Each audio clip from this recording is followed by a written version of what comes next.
Nang ikalawa ng Disyembre, taong 1899, sa Tirad Pass, hindi lang labanan ang nangyari.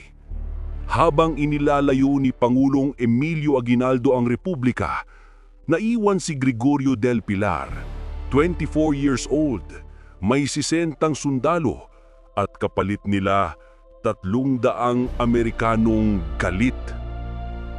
Sabi ng mga matatanda sa Ilocos, noong gabing yun, may narinig daw silang hindi putok ng baril, kundi sigaw ng batang general na hindi natitinag kahit paubos ang bala.